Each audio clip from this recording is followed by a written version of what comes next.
Hi Mark, I'm Terry from Sophomore Speaking and Listening Class Section B, and my student number is 54. Today I'm going to read the script of Elise Roy's speech, "When we design for disability, we all benefit." I'll never forget the sound of laughing with my friends. I'll never forget the sound of my mother's voice right before I fell asleep. And I'll never forget the comforting sound of water trickling down a stream. Imagine my fear, pure fear, when at the age of 10 I was told I was going to lose my hearing. And over the next 5 years, it progressed until I was classified as profoundly deaf. But I believe that losing my hearing was one of the greatest gifts I've ever received. You see, I get to experience the world in a unique way. And I believe that these unique experiences that people with disabilities have is what's going to help us make and design a better world for everyone, both for people without disabilities. I used to be a disability rights lawyer, and I spent a lot of my time focused on enforcing the law, ensuring that accommodations were made. And then I had to quickly learn international policy because I was asked to work on the UN Convention that protects people with disabilities. As the leader of the NGO there, I spent most of my energy trying to convince people about the capabilities of people with disabilities. But somewhere along the way, and after many career transitions that my parents weren't so happy about, laughter, I stumbled upon a solution that I believe may be an even more powerful tool to solve some of the world's greatest problems, disability or not. And that tool is called design thinking. Design thinking is a process for innovation and problem solving. There are five steps. The first is defining the problem and understanding its constraints. The second is observing people in real life situations and empathizing with them. Third, throwing out hundreds of ideas, the more the better, the wilder the better. Fourth, prototyping, gathering whatever you can find to mimic your solution, to test it and to refine it. And finally, implementation, ensuring that the solution you came up with is sustainable. Warren Berger says that design thinking teaches us to look sideways, to reform, to refine, to experiment, and probably most importantly, ask those stupid questions. Design thinkers believe that everyone is creative. They believe in bringing people from multiple disciplines together because they want to share multiple perspectives and bring them together and ultimately merge them to form something new. Design thinking is such a successful and a versatile tool that it has been applied in almost every industry. I saw the potential that it had for the issues I faced, so I decided to go back to school and get my master's in social design. This looks at how to use design to create positive change in the world. While I was there, I fell in love with woodworking. But what I quickly realized was that I was missing out on something.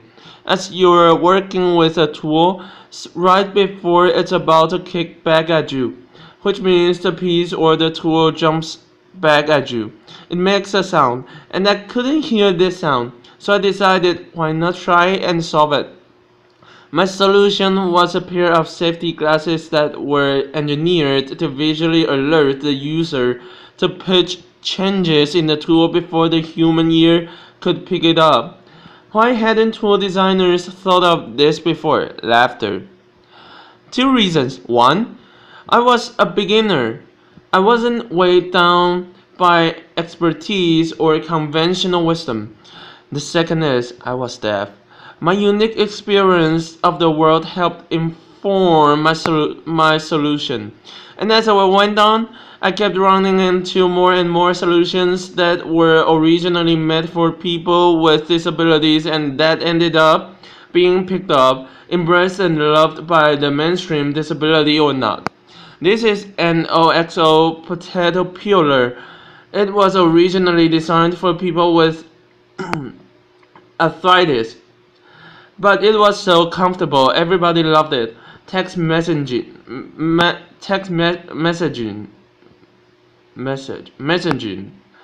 That was originally designed for people who are deaf. And as you know, everybody loves that too. Laughter. I started thinking, what if we changed our mindset? What if we started designing for disability first, not the norm? As you see, when we design for disability first, we often stumble upon solutions that are not only inclusive but also are often better than when we design for the norm.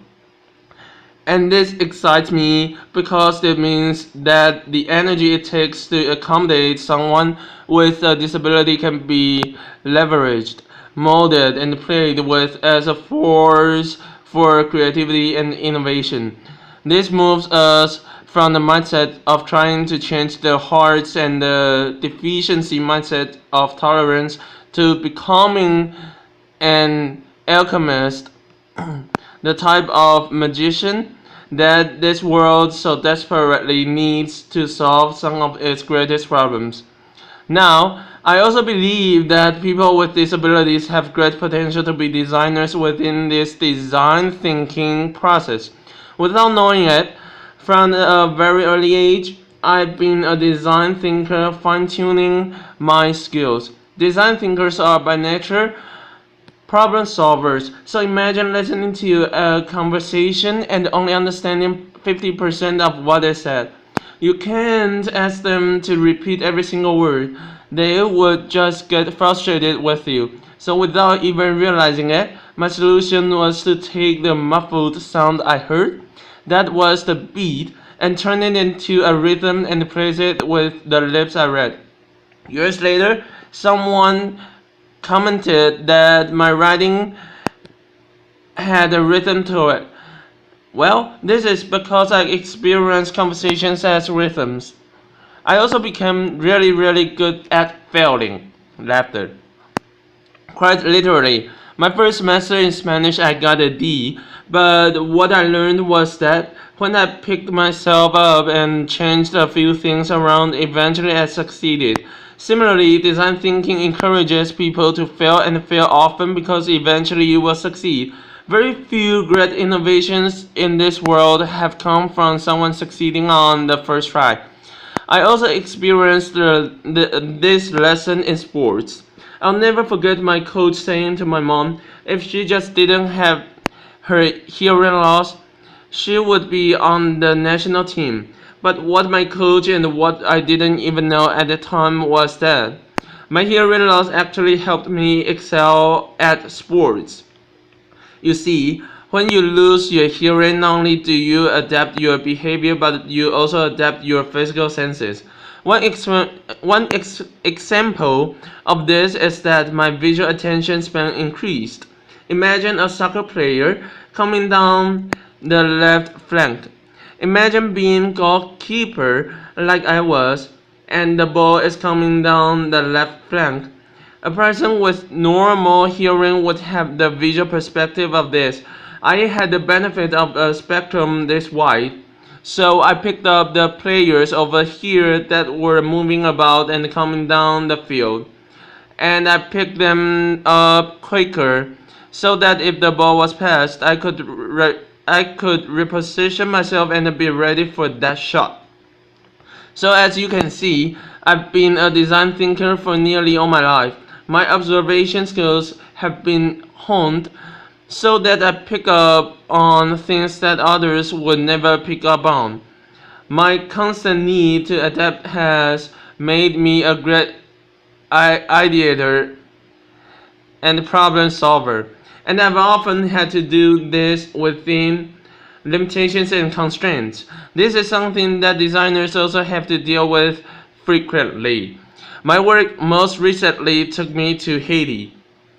Design thinkers often seek out extreme situations because that often informs some of their best designs.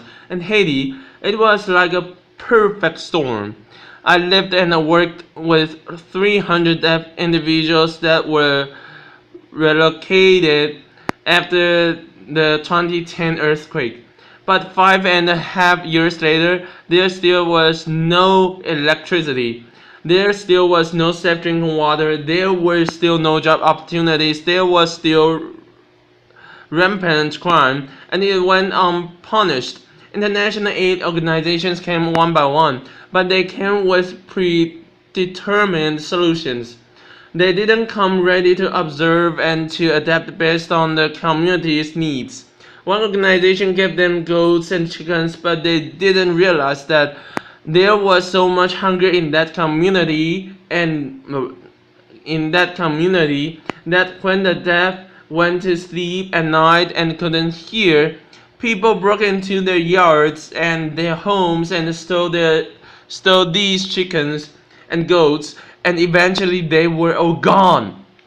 Now, if that organization had taken the time to observe deaf people, to observe the community, they would have realized their problem, and perhaps they would have come up with a solution, something like a solar light lighting up a secure pen to put them in at night to ensure their safety.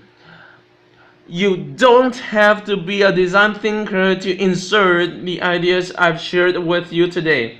You are creative. You are a designer, everyone is. Let people like me help you. Let people with disabilities help you look sideways and in the process solve some of the greatest problems. That's it. Thank you. Applause.